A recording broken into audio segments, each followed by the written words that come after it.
there's been a lot going on. So recently, literally this past week, we had GDC, the Independent Film Festival, and PAX East, right? And I said the Independent Film Festival, but what I really meant was the Independent Games Festival. And I apologize for that. The Independent Games Festival. All of them are important events. And I've been consuming all the content. Like, I'm not even done consuming all the content. Like, there's just a lot to go through. There's particularly within the realm of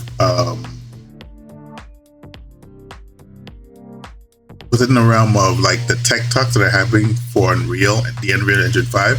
I'm still going through that. I'm still going through a lot of the content that I've been going through. Like, I'm not gonna even share what, like, I'm planning on sharing some stuff today, but I'm not sharing like the longer form content. If you want information on the longer form content that's going there, you'll just have to go and look into it yourself. But there's a lot of it out there.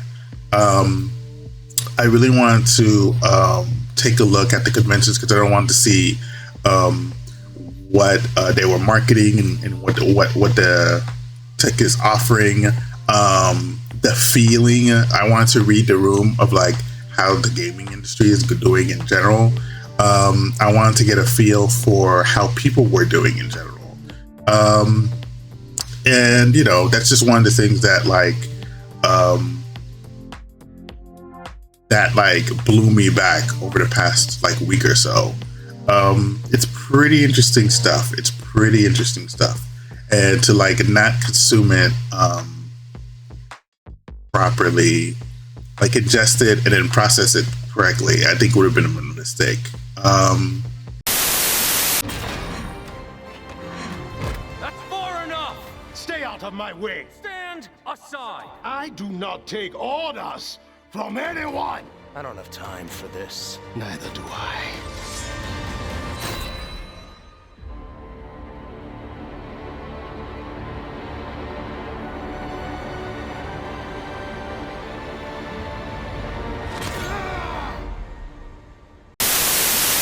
Amy, I'm sure the audience is wanting to know more about your game and the team. Can you tell us about it?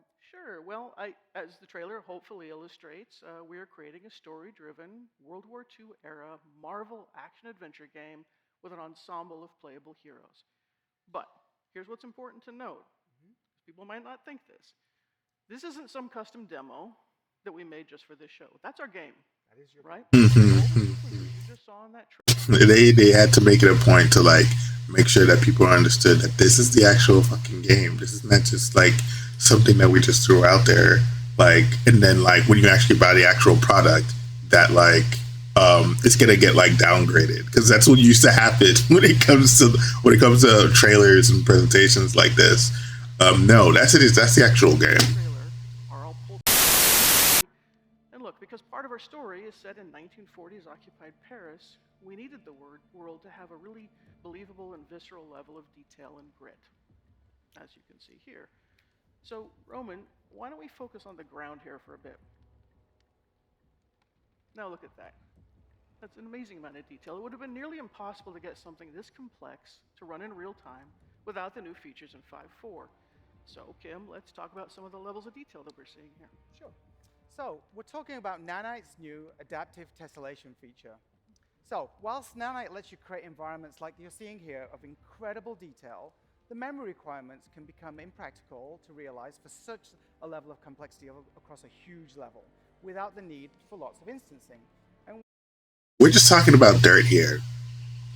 Like, keep that in mind, we're just talking about dirt.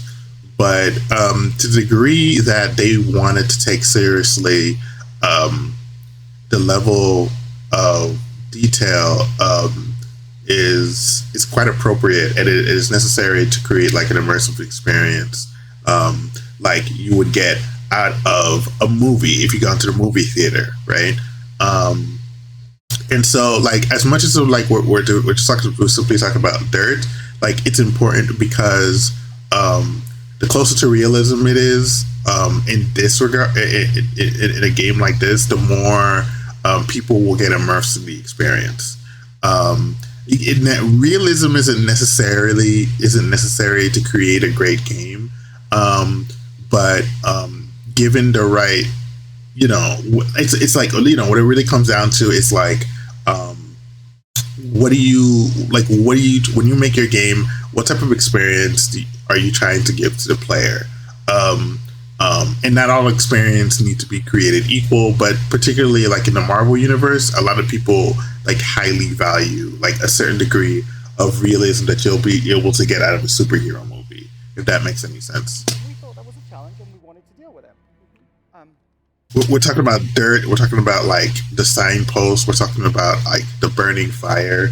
All of that stuff is important, So, Colin, let's actually There has been code written to make sure that the lighting and the smoke and how it looks against the smoke and the fire is picture perfect. Like somebody wrote that. Like somebody wrote code that like just to do that.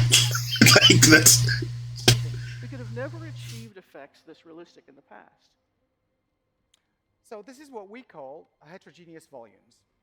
Go back and play like fucking any game. Oh my god. Deus Ex in like the 90s. Go back and play like any game in the 90s. You won't find these type of like this level of detail in the video game, In the past, effects like these will be done with particles. Now, an essential part of any character's persona, particularly a Marvel hero, is their look. And it can be really distracting if the outfit doesn't look as realistic and believable as the rest of the world.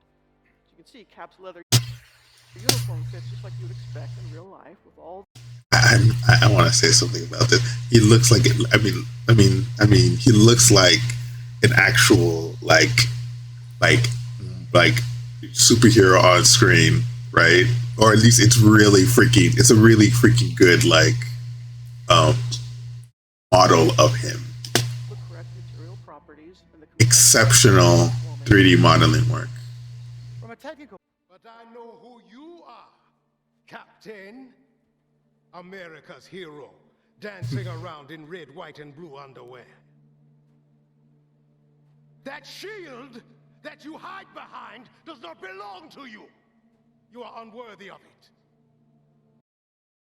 I like his accent. I'm sorry. I like the way he said. I'm gonna play it back. I like the way he says everything. America's hero. But I know who you are, Captain. America's hero, dancing around in red, white, and blue underwear. That shield that you hide behind does not belong to you. You are unworthy of it. Right, and as he pauses here, we'll only show everybody the detail that we have in these models. It's insane, right? Like, Amazing. It's essential for us to retain every nuance of the outstanding performance that our actor, Kari Payton, brought to Azuri's character. What you just saw there were untouched metahuman animator solves. Mm-hmm. So working with the metahuman process, we've been able to honor our amazing actors' performances and faithfully transform them into equally powerful digital performances. I'm not naive. Like one of the things that they're missing from that is like the guy doesn't have any pores. Like I said, you just see the pores on his face. Some people will be like, "Oh yeah, that's picky," but it's still a pretty good model, right? Like there's no there's no crazy uncanny. There's okay. I don't want to say something that's a bit over the top. There is no.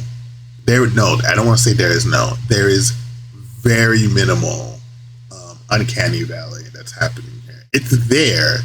It's very slight. It's very slight. Now, of course, it also Unreal Engine 5 is doing great, and it looks great.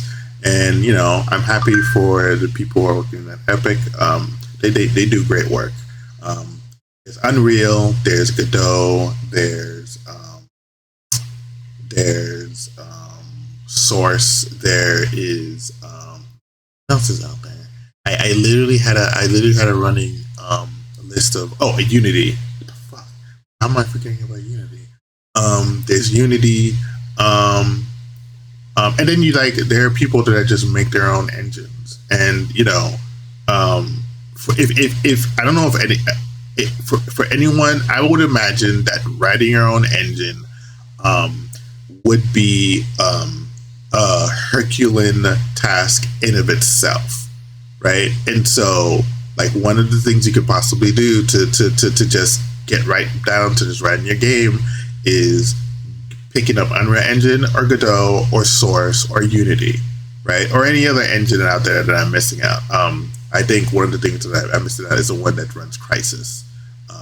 So there's that too. The motion matching system has been battle tested and is ready for prime time. It has been in use in Fortnite since the launch of Chapter 5 in December, running on all characters, on all platforms. And Fortnite is such a bit. I don't think people realize that Fortnite is not only like a first-person shooter, but it's like this. It's low-key a marketing demonstration of what's possible, like what type of things you can do in the engine from a perspective of a first-person shooter.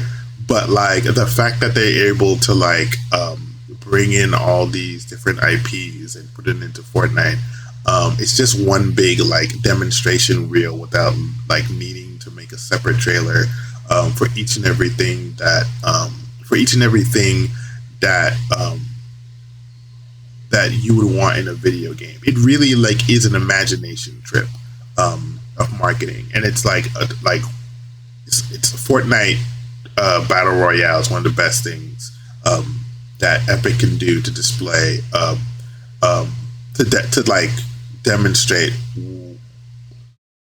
how you can sell a game to gamers. And speaking of Lego Fortnite, the game has been an amazing opportunity to battle test and improve some of our features. Chaos physics was heavily optimized to support large-scale building and destruction with a new prediction model to create fewer and smoother corrections for physics objects. It's worth noting that the multiplayer physics sandbox runs server-side and therefore provides coherent and performance simulation on all platforms. That wasn't entirely the technology that they're talking about deals with destructible objects, as you can see. That wasn't something that was available until recently. The last game that I can think of that had that type of technology was Battlefield. It was in the Battlefield series. When I don't remember which iteration of Battlefield first came out with destructible buildings, but that was probably the only place that you can find where if you shot a rocket launcher at a building that it would just fall apart, that level of realism and physics. It wasn't available in this engine until recently, so that's really important for the aspect of realism. Our data-oriented program. Oh, one more thing I wanted to add though. Unreal Engine. Let's see. Unreal Engine. Isn't just for. Let's see. Unreal Engine isn't just for games, right? That might actually be a misconception. Unreal Engine, let's see, is made for all types of things, right? Unreal Engine is used in film. Unreal Engine is used in simulation. Unreal Engine is used to give presentations for things that are going to be built in the future. Unreal Engine is used at broadcast and live events. And no, I am not just talking about Fortnite concerts, right? Unreal Engine is used in a lot of things, and to attribute it to just video games would be a mistake, and it's probably the reason why they put so much like time and effort to make it work so well. So yeah, so there's that. Alana Pierce is underrated. That's she used to be a video game journalist for IGN, and she was also a writer at Santa Monica Studios. And actually she just has her own YouTube channel. She is probably what a lot of people don't understand about Alana Pierce is what a lot of people don't understand about. I mentioned that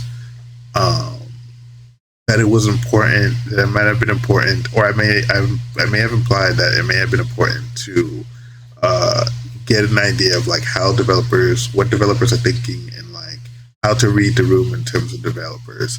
It's been rough for developers. It's not just the layoffs, right?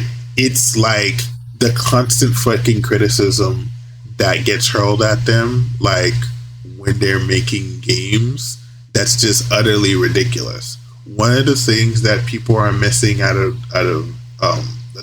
that's happening in gaming, in my opinion, this is my personal opinion, but one of the things that I think has been missing from gaming in general is the sense of maturity. like people, this isn't a mature space. Like, and it's apparent when you look at the difference between how gamers think and consume the game and how developers think and consume the games and develop their games. There is a genuine, from what I can see, what I can observe, there is a genuine maturity disconnect between the people who are consuming the content and the people who are making the content, right? And I think like maturity is important, and you can just see it all over, like every single conversation that comes out about what's happening in gaming. Like people, there's a general feel that like developers don't get enough credit for the things that they do, not just in terms of like all the criticism of how that comes their way when they're making their games, but also like how they are like viewed in general. Like developers are still probably, like, let's be fair, developers are probably still viewed as crazy, childish people who like went out of their way and making games for a childish medium. Gaming is still like, gaming makes more money than like movies and television and books, like so many other mediums combined, yet people treat it like it's still this thing that's dedicated to like kids and teenagers. It's ridiculous, and it's not. It doesn't make any sense. Like the facts. There's a disconnect between the facts and how people perceive reality.